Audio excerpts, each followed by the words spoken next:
Our gospel lesson this morning comes from the Gospel according to Luke in the 9th chapter. Now, about 8 days after these sayings, Jesus took with him Peter and John and James and went up on the mountain to pray. And while he was praying, the appearance of his face changed, and his clothes became dazzling white. Suddenly, they saw two men, Moses and Elijah, talking to him. They appeared in glory and were speaking of his departure, which he was about to accomplish at Jerusalem.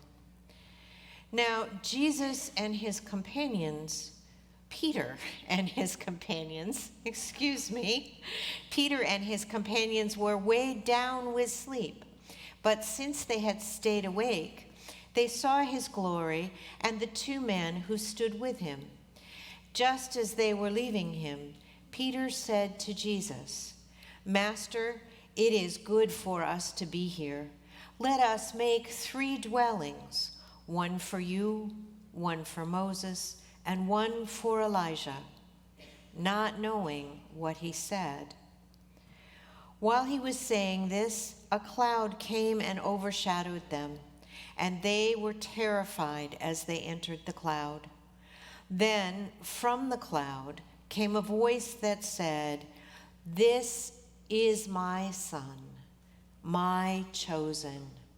Listen to him."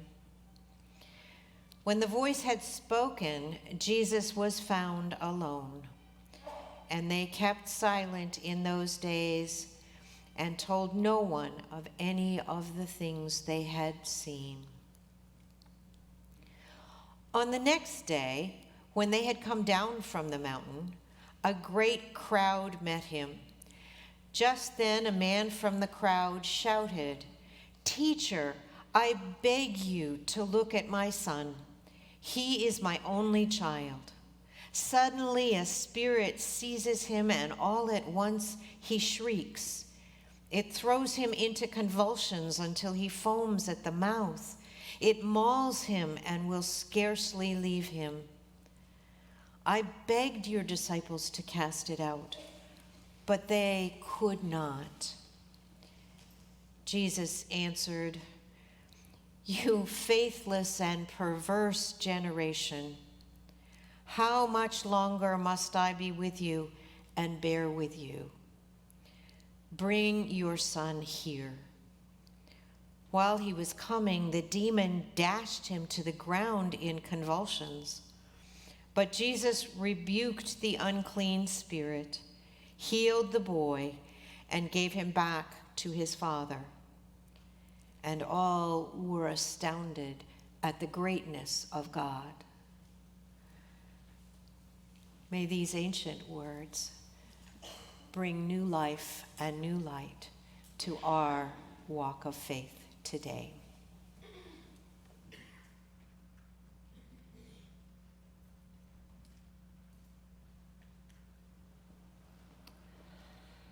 Some months ago, I recall attending a social event when everyone in the group was asked an icebreaker question. The question was, what was your pre-pandemic mountaintop memory? I had to ask for a little bit help with that.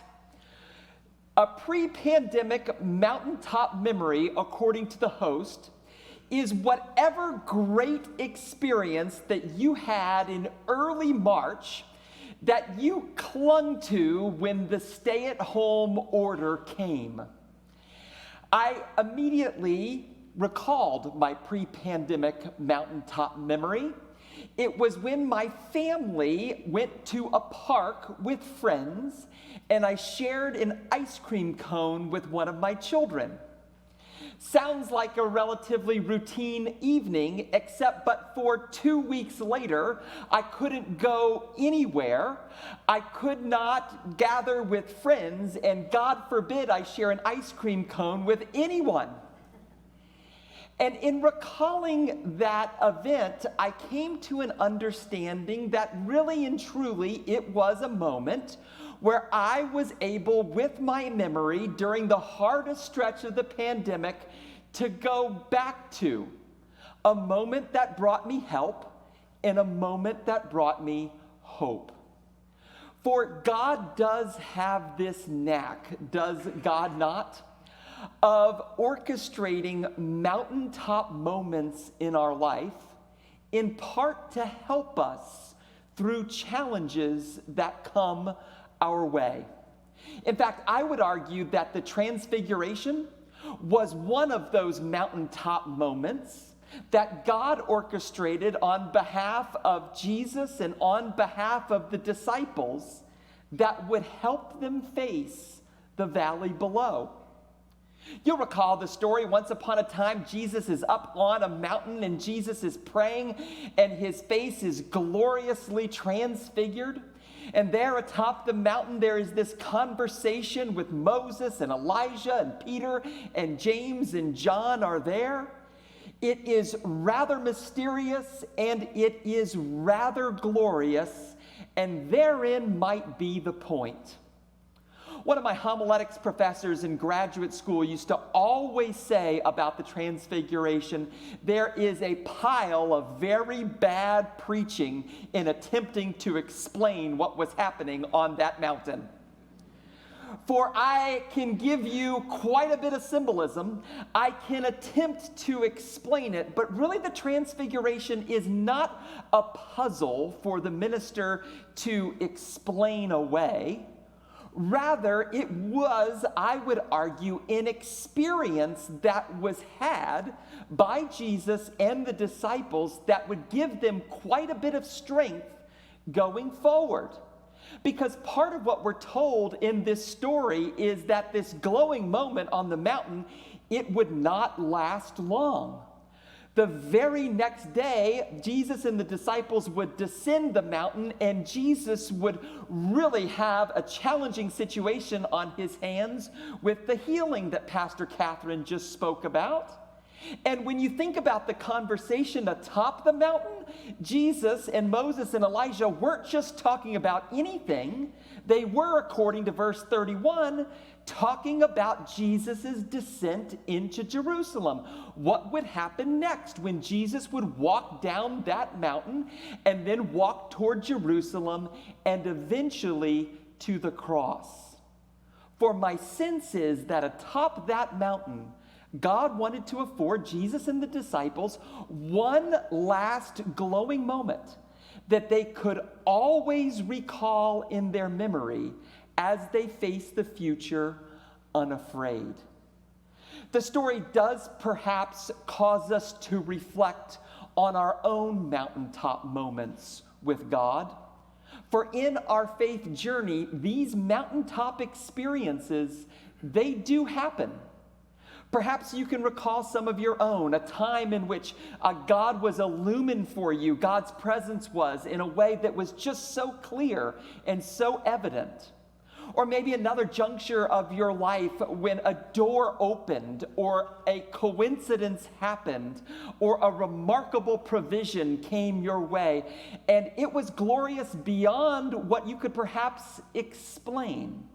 You and I experience these mountaintop moments, and part of what I learned from the story of the Transfiguration is that they're not supposed to end. Rather, they are God's offering to us that, when remembered, might help us navigate present challenges. Recall many years ago at an early morning worship service, there weren't many people in a sanctuary where I was preaching. And there was a woman sitting in the back corner of the sanctuary, and I invited her before the service started to come forward a little bit so she could connect with the others who were there. It was a relatively small group. And she said, "If you don't mind, Pastor, I would prefer not to. For in this seat in the sanctuary 9 years ago, I prayed to God a prayer, and it got answered 2 days later. And it was truly extraordinary. The closest I have ever felt to God was in this seat."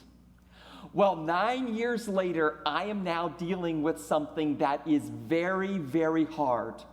And my prayer has yet to be answered. But remembering that mountaintop moment, it has given me a lot of hope. A lot of hope. St. Augustine put it this way.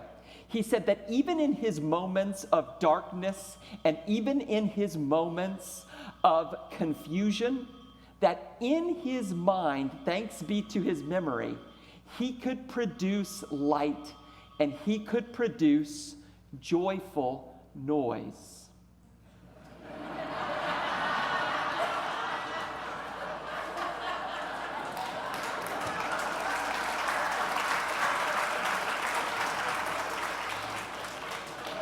Comes from St. Augustine's book, The Confessions.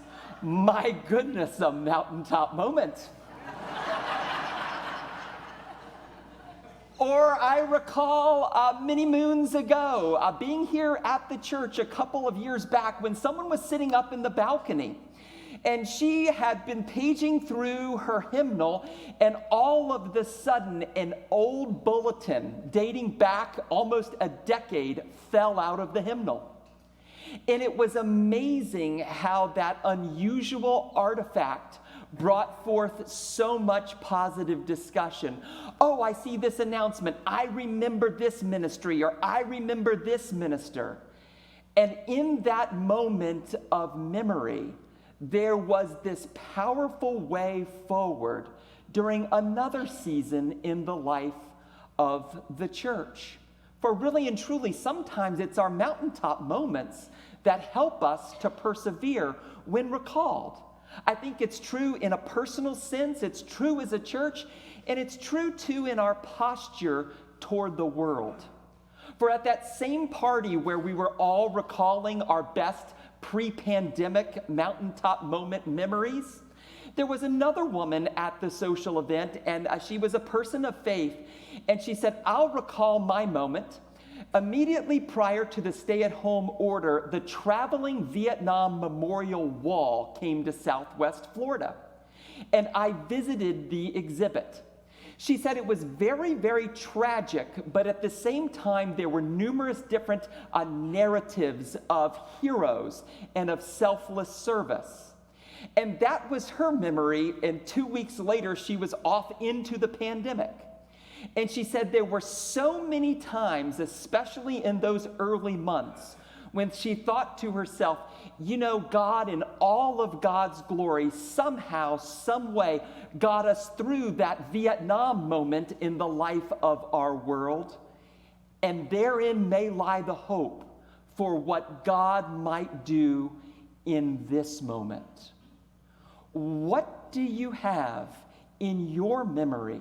What mountaintop experience of yours are part of that chamber? When recalled, how might they give you strength in the days and weeks to come? I'll close with a final observation. You and I have been enjoying so much the jazz music this morning. And those who study the genre of jazz music point out something about jazz that is very different from any other genre of spiritual music. This is discussed in Donald Miller's wonderful book entitled Blue Like Jazz. Unlike so many other genres of spiritual music, jazz notes do not easily resolve. Wendell earlier this morning confirmed this with me, that only masters upon masters of jazz can easily make the notes resolve, and not without considerable effort. And according to Donald Miller, the reason why this music is so spiritual, it is because God does not resolve either. Therein is the God of the Transfiguration. I so badly do not want my presence to resolve in your life, Jesus, James, John, Peter, that I'm going to bring you up on this mountain so that you can have a moment where you experience my glory. Remember it, draw from it as you face the valley below. May God, much like the jazz, may God never, ever resolve.